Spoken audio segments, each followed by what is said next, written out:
Hi, I'm Shem, and I'm alcoholic.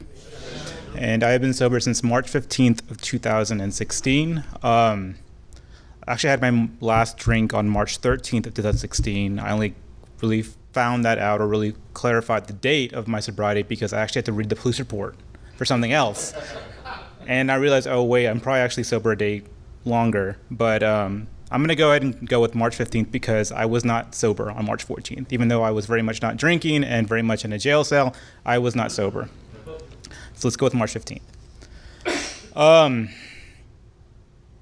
There were actually a lot of people in this room that I met when I first sobered up in Dallas. I know Alan, Steven, Patrick, John P., I think Donald too. And so it's kind of intimidating to be in a room where people have seen me in my earliest sobriety and to where I am now. And I guess as part of that story, that's just the way it goes. Like, you're going to see people along the way that inspire you, but also people who kind of stand out as people like don't do what they did. And if anything you can take away from my talk this evening, maybe it's something along the lines of, I hope it's something that you like that I did, or you can learn from what I did. And sometimes maybe I'm just a warning, and that's okay with me. So I was born in the late 80s, and I had a very happy childhood up until about the 5th grade. The 5th grade, why was that the event that it kind of goes back to? Because that's the first time I can recall remembering, or at least knowing in my childhood, that I was comparing myself to others. That I wanted to wear certain things, certain brands that would make me a popular kid with, the people in the schoolyard, which again, we were like 9 or 10-year-olds. And I don't think that really doesn't matter in that context, but it's the first time I can remember thinking that I did not believe that I was a person that other people would like. And I wanted to change myself in order to be liked. And in that capacity, it was all materialism. And that continued on into, later in high school. Of course, there is there's a story underpinning all of this, and that is being gay too, and my own journey with being gay. But that's not the purpose of this talk. But I can tell you right now, those two journeys are very much linked. I had my first real drink of alcohol that wasn't like a sip of wine or a sip of beer from my parents' cup that was sanctioned by them when I was 16, and I went to my friend Felipe's sister's graduation party. They had a margarita machine, and for whatever reason, no one had any qualms about letting the kids hit it. And I remember I had 2 cups, maybe 2.5 cups, and I remember the feeling. I was a kid that was really reserved, and I still am very much reserved now, but then I was very much so because I'd already began developing and building on that idea, I need to be someone else in order for people to like me or to accept me. Or if people actually knew who I was, then they really wouldn't be around me, and I would be lonely and isolated.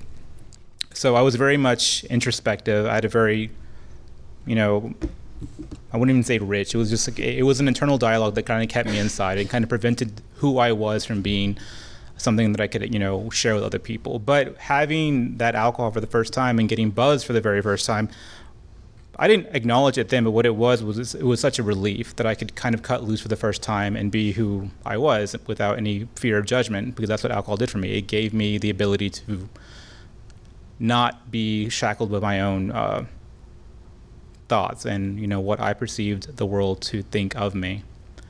But again, that was the first time I drank, and I didn't drink again for another 2 years. I told that to a psychologist one time, and I think she noted in her notes had his first drink at 16 but took to it with little interest. And I wish I could have written a note to that note saying, well, give it time, because it did happen eventually.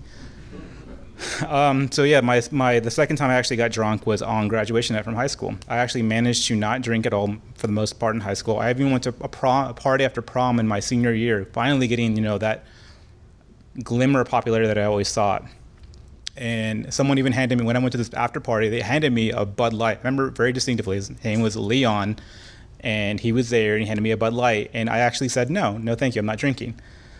And I was so responsible in high school, and then I don't know what happened. I guess I just decided, I made a contract with myself saying that if I get through high school, don't drink, but afterwards, it's free game. And that's what happened. The night that I graduated, we began going to the high school parties, and we began drinking. That was my first real drunk. And I should have known right then and there that I would have had a problem, because I actually got into a fight with my best friend that night, and she was actually leaving to go live in Austin with her boyfriend, which, mistake in another story. But I got into a fight with her on the night that she was leaving, or on the night before she was leaving. and I actually wrote a song about that night and like asked like in talking about like how I felt bad about it, like I was drunk and I got into an argument with you and I should have just been nice and caring and comforting, whatever.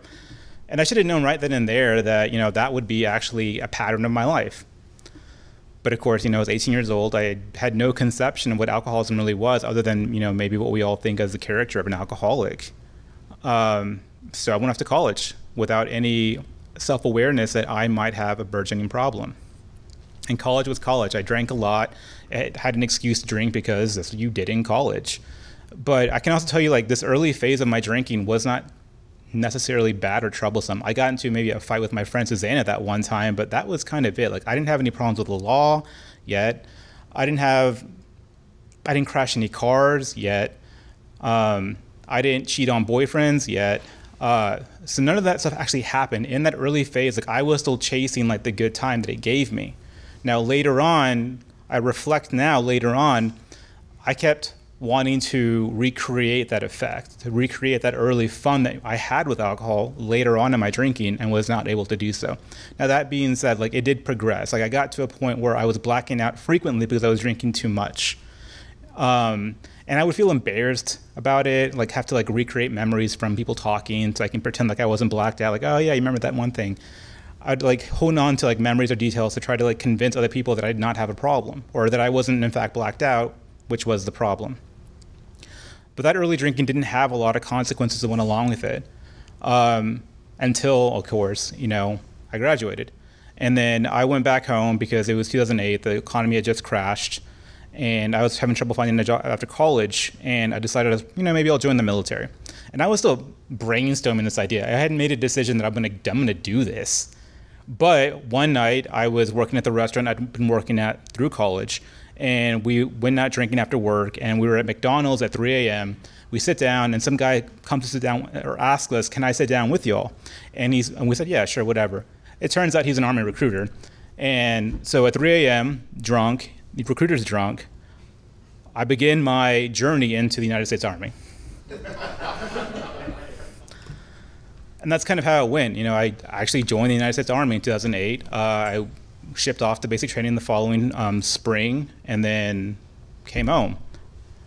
Nothing really changed. Like, we didn't drink in basic training, of course, but like afterwards, when we got some freedom, when we were at our school, like we drank like we'd been prevented from drinking for like the last 20 years. Like, we were at the bar the first night. People were blacked out and like passing it at the table because we just had not had the ability to drink. And that certainly happened to me. Like, I kept drinking the way I had. Like, it was escalating, certainly, but it had not reached problematic levels yet. And then I went to Iraq, okay? So when you go overseas into a war zone, there are general orders under which you have to abide, okay? And the big one is no drinking. The other one is no sex, of course. Like, both of those kind of go out the window really quickly when you're in an environment that is very stressful, and the only way people can really like lose is to, number one, have sex, which is why you see condoms appearing in the bathrooms, and two is to drink, where you have to get a little creative how you get it there, but you know, we did it. We managed it. But when I left Iraq and I came home, everything really changed. Like, my entire life changed. I don't know what it was about the experience. I don't want to really get into the trauma stuff, the PTSD stuff, but I could tell the way I was drinking and the way I was thinking had fundamentally changed. I was no longer drinking to have fun. I felt like I needed to drink just to be okay at that point.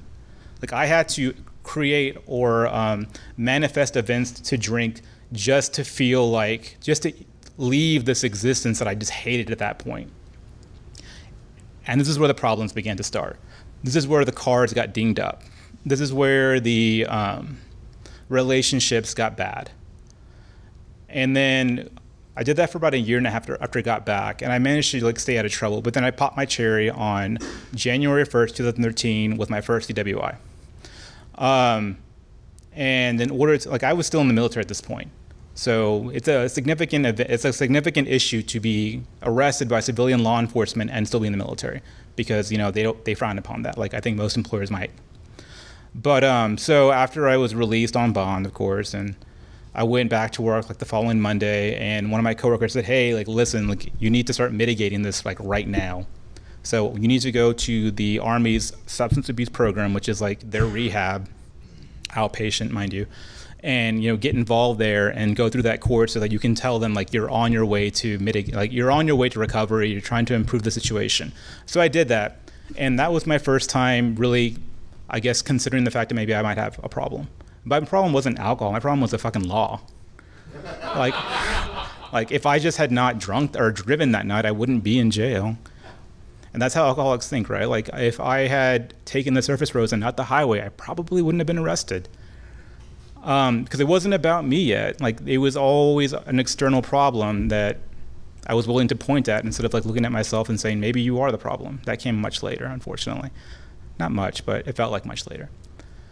So I talked to this lady at the rehab center, and she says, hey, have you ever tried AA? And I said, no. She's like, well, listen, it might be for you, it might not be for you, but here's a list of meetings in the area. Go check one out, see if you like it. If you like it, keep going. If you don't, whatever. So I went to my first meeting like the following night. It was a big book study at a group near Trinity University in San Antonio, and I was terrified. Like I didn't take off my jacket the entire meeting. I kept my hands in my pocket. It was me and like 3 other guys reading the big book, a book that I had no knowledge of. I of course came to know what it was and what was included in it later on, but at that time I had no knowledge of what we were doing, what we were reading, or even had a comment on it. But it got me in the door, right? And that's the point. And from that point forward, I did AA I stayed sober for 636 days, which is the exact amount of time from arrest through pretrial, through probation, through the end of probation, and back out. So I was that person that I think Bill talks about in the book early on, that thought that a period of sobriety meant that I could probably go back out and manage. And what it turned out to be was that no, it in fact could not manage. Within like a week, I was drinking the way I had been drinking. I was blacking out, causing problems. I really didn't ding up my car this time, which is, I guess great in hindsight, but yeah, it got bad really quick. I destroyed relationships, 2 of them by my count.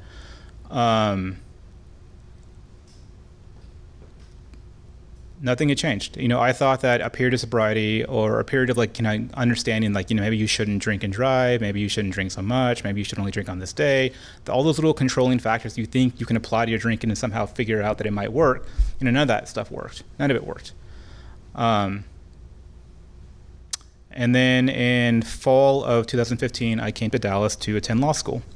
So I'm a lawyer because I'm a drunk. Let's put it that way. All right. When I got back from Iraq and I was trying to figure out what I want to do with my life, I was thinking about academia. I thought about getting my PhD in history and studying, the global war of terrorism and its effects on U.S. foreign policy and its place in history. And then I had a few people in my family that were diagnosed with cancer around the same time, and I thought maybe we'll go back to school, do your prereqs, and go to medical school. When I got my first DWI, I decided I was going to be a lawyer because I never wanted to feel that powerless again. And that's what kind of drove me in that direction. It wasn't like I had a passion for the law or I thought that I'd be a great attorney. It was more that I wanted the power to at least represent myself or at least know what's going on if I ever put myself in that position again. And that's a very alcoholic thing to do.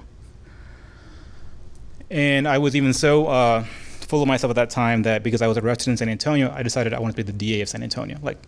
I will never, ever be arrested and prosecuted again for DWI in San Antonio if I'm the DA. I'm not the DA of San Antonio. So I went to law school, and my first semester was kind of like my first semester in college. I drank a lot. I went out on the weekends and managed to get by. But because of my drinking and my habits, my first semester was really lackluster. I still passed, but yeah, not so great. Second semester kind of went into the same deal, but then I went home for spring break, and that's kind of where we really began. Okay, so prior to this point, I was already doing the things that I already had the self-awareness of AA. I'd been through, a year and a half of AA with people. I'd never been sponsored. I really didn't know the steps, but I knew what AA was about. I knew what the steps were. I knew what an alcoholic was, as defined by the big book, and it didn't change my drinking. I couldn't control my drinking. Okay, I was powerless over the first drink. When I had a drink or 2 drinks, I realized at that time, it's going to snowball. I remember one time I went to a happy hour with people that, it was a minority happy hour. And by minority, I mean it was a gay happy hour for lawyers in Dallas. And I wanted to make a good impression on them, right? They were from like Sidley Austin, which is a white shoe law firm here in Dallas. And I didn't want to like make a mess of the thing, so I did it. I controlled my drinking that night. I drank with the attorneys that were there with me. Like, if they ordered something, I ordered something. If they stopped, that's when I stopped too. And I just remember thinking that night, like, I felt so angry, like that I had to like that I couldn't drink as what I wanted to drink or how much I wanted to drink. I remember going home and just feeling so pissed off that I had to moderate my drinking that night. And that was kind of the tone of that entire period of time. Like, I wanted to moderate, couldn't moderate, was angry if I had to moderate. And then when I had, like unleashed to do whatever I want, like it was always the same thing. I would wake up from a blackout, not know how I got home, look out the window to see my car was there, find my keys, look at my phone to see like where I had been to piece together the night, and just hope there was like a warrant for my arrest. And I would wake up all the time, and that'd be the case. Like the Four Horsemen and A Vision for You, that was me every morning, like after a debauch. And I would hate to like get up and look at myself in the mirror and like understand that, you can't control this. Like, you are your own problem in this situation. And I remember, like, because I had a big book from my first go round, and I actually took it off the shelf. And as I got to my next bottom, like that book progressively got closer to me. First, it was off the shelf, like just like sitting on the shelf. Then it was on my nightstand. But I never bothered to open it up and read it, even though like God was clearly telling me, like, you need to do something to stop all this, because where you're going is not going to be a good place for you. And sure enough, it wasn't. I went back to San Antonio for spring break, and that was my last drunk. I was out drinking with my friends. I remember even thinking that day, like drinking with my friends and kind of like just looking out onto the beer garden and thinking like, you know what, this isn't so bad. I can manage this. Hours later, I'm trying to get onto Fort Sam. I'm blackout drunk. I get arrested for DWI on base this time, mind you, not by SAPD. And I'm being held in the little detention center they have on base. And at that time, I kind of figured, my life is over. There was so much going on at that time. So at this point, I've already gotten through one DWI. The military didn't kick me out. It really didn't punish me at all. But the second one, I kind of felt like this is going to change everything. They're going to know I have a real problem and that I can't control this and that I'm a liability now. They're going to kick me out. Moreover, I was in law school. And if you want to be a lawyer, you have to be licensed by the bar. And people who are who have moral issues, which people consider drinking to be a moral issue, tend to have a greater amount of difficulty trying to get licensed. And this wasn't my first time around. So at that time, and when I'm sitting there thinking about all this, like not really thinking about it, like I'm belligerent that entire night. But in hindsight, like I felt at that time I was going to lose not only my military career, but also the ability to be licensed by the Texas bar and practice law. And that was my bottom for me. Like, I realized that, it isn't the worst bottom. It was a pretty high bottom, all things considered. But for me, like, I was devastated. My soul was dead, had been dead. Let's put it like, at that point, I was just a vampire walking around. And I thought that everything I'd been working for was about to be lost. So again, I get out of jail finally. I get picked up by people from my unit. I tell them I need to go to BAMC, which is a military hospital, because I feel like I want to kill myself. And it really was that matter of fact. Like, I just wanted it to be over. Like, I didn't want to deal with the repercussions, and I just felt like I was never going to get my way back to what I had. So I went to BAMC and got evaluated, and it really wasn't that I wanted to kill myself. I just didn't want to be around anymore. But I'm glad I had that experience because I actually did my first step at BAMC. I was in a room by myself wearing special pajamas, freezing, and I just told myself, or I didn't tell myself, I just spoke out loud saying like, God, I have royally fucked this up. I really need you now. And in hindsight, that was my first step. Later on we discuss it, all of this has been my first step, but at least then I acknowledged that I could not manage this anymore. And clearly I had a problem with alcohol. That was very obvious to me at that time. So I came back to Dallas. I went to SMU to talk to the alcohol abuse lady on campus. And she asked me, have you ever tried AA? And I said, yes, I've tried AA. And she said, well, what did you think of it? Did you like it? And I said, yeah, I loved AA. And she said, well, why don't you go back to AA? And I said, yeah, I don't know if I want to do that again. But I did. We had a long conversation, and I called the Texas Lawyers Assistance Program, and I said, go to AA, get a sponsor, do the steps, but make sure your sponsor's a lawyer in case you need them to speak for you at the board. So I went back to AA that night, which is like a week or so after I'd been arrested. And I went to Lambda eventually, and I spoke to Terry, and I asked Terry, who on this directory is a lawyer?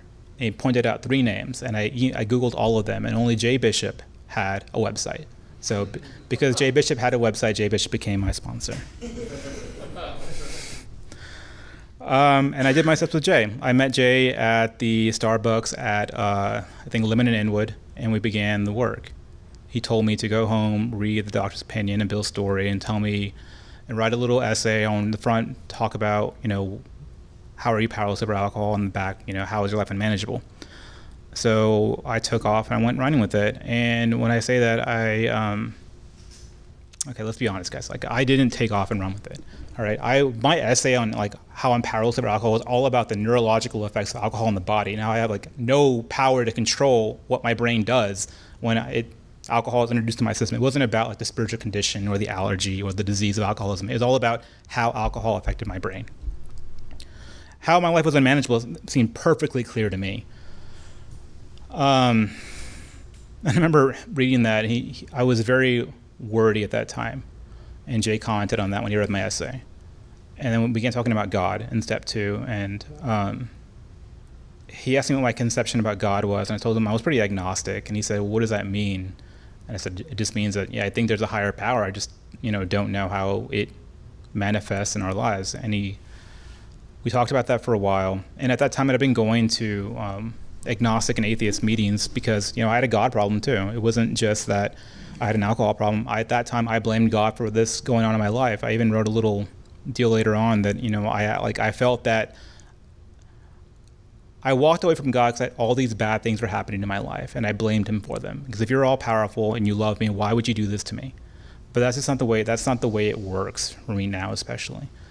And I had a God problem, and but what really did it for me was actually, I went to the Big D Roundup that year, in May of that year, and we was doing, I think it was like a 3rd step little thing they have there.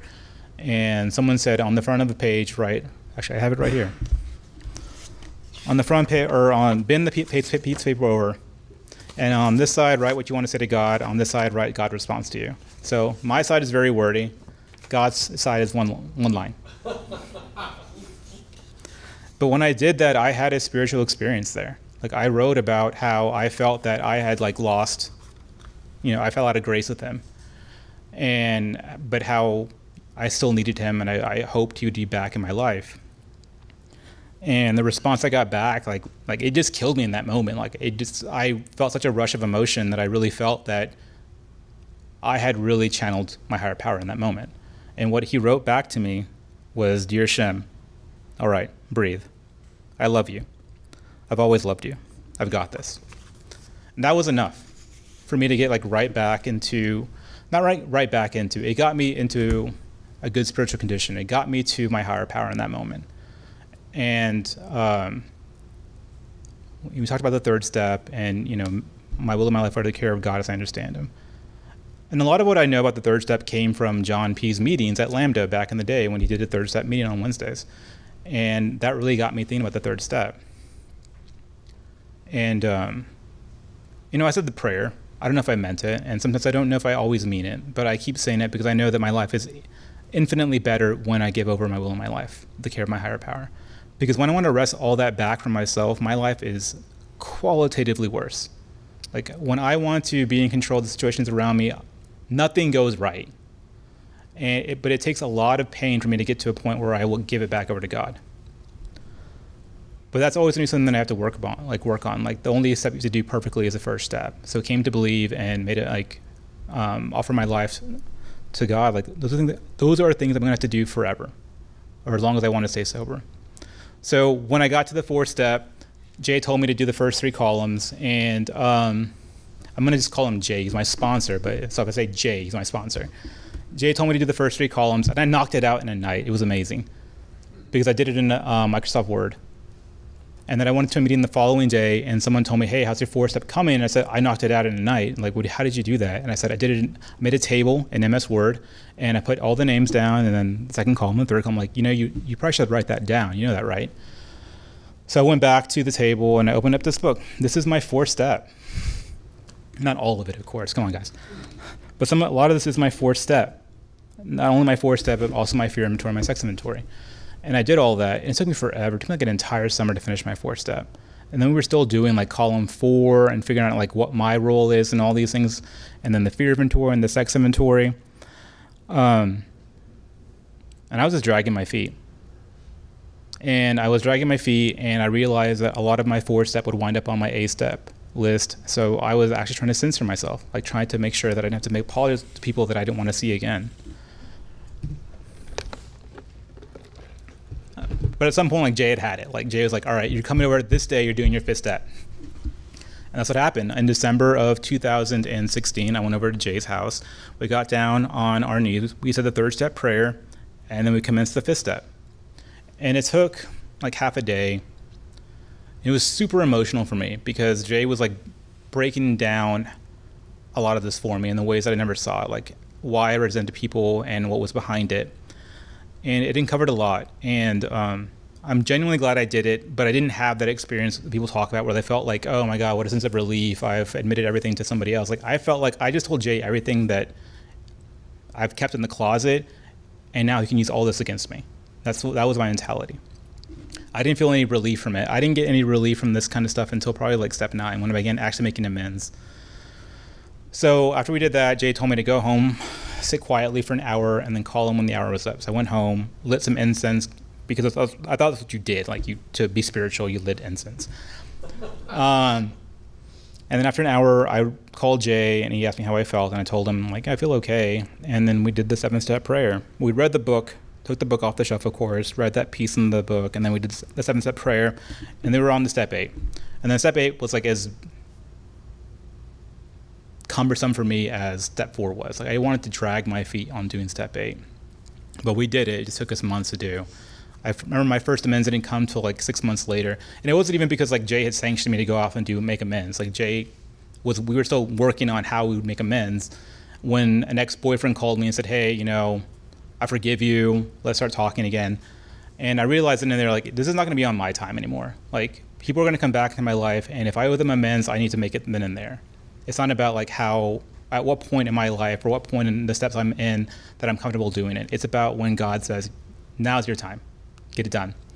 So I called Jay frantically and told him, what do I do? And we wrote out a script. I was at an internship in San Antonio, so I had to like go into a room and talk to him like on speakerphone while I'm furiously writing down notes on what to say. And I did it. That was my first amends, and that began the whole process. Of all the amends, that was the most emotional for me was my mother. And the amends to my mother was not anything I'd done to her, it's what I had withheld from her. My mom didn't know anything about the DWIs. Anything. I'd gone through 2 DWIs, I'd been in jail, I'd gone through probation, and I managed to make sure that she knew none of that. Now, granted, like, all of that history was carefully curated. And if I was around them, I would definitely want to be like driving the car that had the breathalyzer in it. I wasn't going to give away any hints to what was going on in my life. Like, I wanted to insulate her. And Jay said that was the biggest sin you committed. You did not involve your mom in your life. Like, she didn't know who you were. She didn't know what you were going through, and you didn't make amends for that. So they were in town for my sister doing something. I don't know what was going on in her life. And went to dinner, and for whatever reason, my mom followed me out of the restaurant into the parking lot when I was about to leave, and I told her everything. And it was so emotional. Like I didn't cry. I'm not a very emotional person in terms of me crying, but I wanted to start crying right then and there. Like, I just felt like the emotion, like, in my heart and in my voice. I could feel the quiver. And I just felt like this is the way it's supposed to be. Like, if I'm honest with other people about what's going on in my life, like, I involve them in my life. It enriches not only my life, but at least it gives them, especially someone like my mom, the benefit of having her son back in a real qualitative way. And then step 10, 11, and 12, like the maintenance steps. Step 10, I did it very rigidly at first. And I had like a worksheet I found online. I was doing that. I was journaling, still calling Jay about stuff. Step 11, I had a strong prayer game. I was raised Catholic, so Catholics believe in prayer, if not reading the actual Bible and going to church. except for Christmas and Easter. But I had a strong prayer game, and I think that's what saved me a lot of the time, and we'll get to that a little bit later. All right, and step 12, do the work. Sponsor, be a trusted servant, say yes when people ask you to speak at meetings even though you don't want to. I'm not talking about this one, Stephen. But so that's what it was like, what happened, and so what is it like now? So let me just, I guess, give you a little bit of my CV. Today I'm an attorney. I'm a licensed attorney. Like, the whole thing didn't hinder me at all. In fact, when I went to my first AA meeting, maybe my second AA meeting in Dallas, it was at Dallas North in Richardson, and I went into the meeting room, and on a placard, like on the podium, it says, "Expect a miracle." And I needed to see that right then and there. And I'm glad I did, because I kind of like set the tone for the rest of that period of time in my sobriety. So much so that after I graduated from law school and had no issues getting sanctioned to take the bar exam, took the bar exam, and we were at dinner after a meeting at Lambda, and it was me, Jay, and some other people, and I was telling them how I had just taken the bar exam and how I was like headed off to Washington for something for the Army. And Jay commented, like, it's a miracle. And I think about that now and what a significant moment that was, where my own sponsor was acknowledging that I was a miracle. And I don't mean to like conflate my own strength and sobriety or like how great an AA I am. It was just like evidence that I have changed so much in sobriety, that my circumstances have changed so much in sobriety. When I thought I was going to lose everything, I didn't. And that was just such a special moment for me. I'm still in the Army. They didn't kick me out. In fact, they promoted me last spring. So again, another miracle. I don't know why these things happen. Like, I'm not in control of the events, certainly, but between mercy and grace from God and from others, like, I have just been blessed in sobriety to have the things that I thought taken away from me, like, given to me and given to me back in spades. Oddly enough, I was a prosecutor for a while. And that was weird. I talked to Jay about that one time, and he said, like, listen, everyone has to play their role, including the prosecutor. So you go in there, you play that role, and then if you don't like it, you can leave. So I did that. I played my role. And what I like to think about that work was that I actually helped people get to their bottom. I didn't do it vindictively. If they needed help, I helped them. But let me tell you right now, it's a very strange experience to go into a meeting and see people in that meeting who you convicted. I'd have to go to them each and say, like, hey, do you have a problem with my being here? Will it make you uncomfortable? And of course, none of them were like that at all. A lot of them were like grateful that I'd given them the opportunity. And again, I'm not trying to conflate my own role in all of this, but certainly it was enriching for me in that experience, that they forgave me for, even if they perceived that I did something wrong to them. But not only that, but they were here doing the things that they needed to do to get better. Things that if I could have told him that, I would have. Like, listen, you have a problem. I think you have a problem, and I think you've been from A. But I can't do that in my role as a prosecutor. But I became a prosecutor because of this program. I became a prosecutor because I'm an alcoholic. And then I came back to Dallas. Like, I went down to Corpus to do that. And I came back to Dallas recently in January of this year, and now working at SMU for a nonprofit, doing work in justice reform, but I'm not a prosecutor anymore, so that's kind of cool. My job is terribly boring. Going from being like on the front lines of the CJ system to being someone who like thinks about issues and prosecution and writes about them, it's very different. And I still look at it as being very boring, but boring's not a bad thing in our lives. Boring can be a good thing because it gives you time to pause and to reflect and to really appreciate what it is you want and what you want to do next. I'm in a relationship that I've been in for 3 years. Like, that is the longest relationship I've ever been in. Usually the other ones are like marked by months. And I'm not saying it's perfect. Certainly, like, we've had our problems in the relationship, but like still 3 years is a big deal to me. And this is actually his shirt.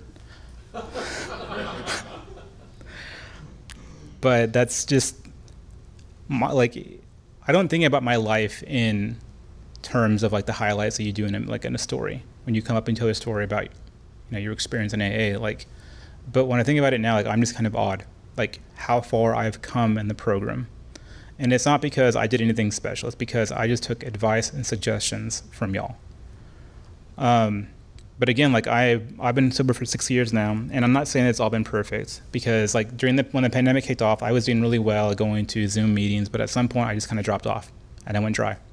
And into action, it says, like, you know, when you rest on your laurels, like, you're just opening the door to potentially being no longer sober.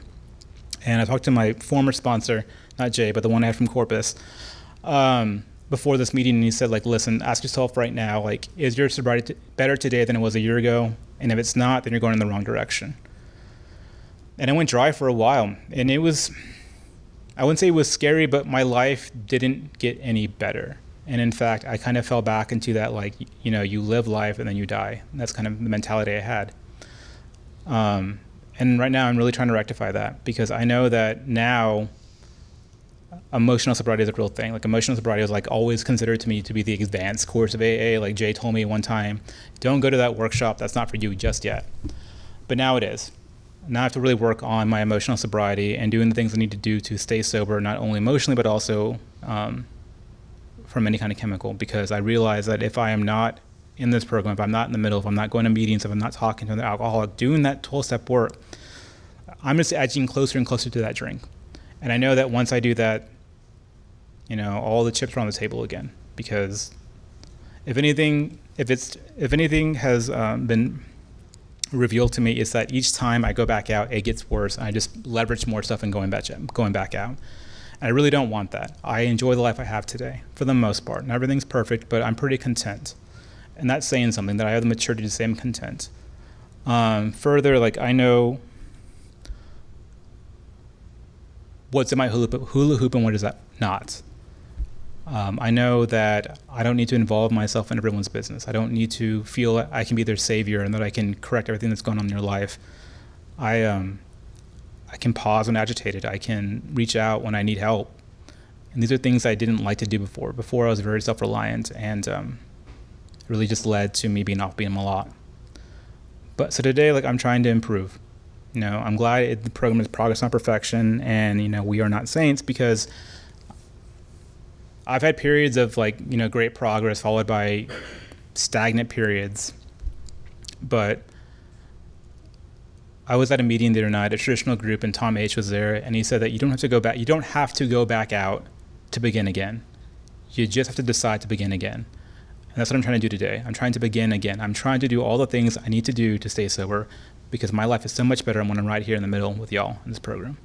So, Stephen, I hope that's plenty of time, because I don't know if I have much more else to say. But like I said, like, I wouldn't be where I am were not for not only people in this room, but just the program generally. So thank you all for my sobriety.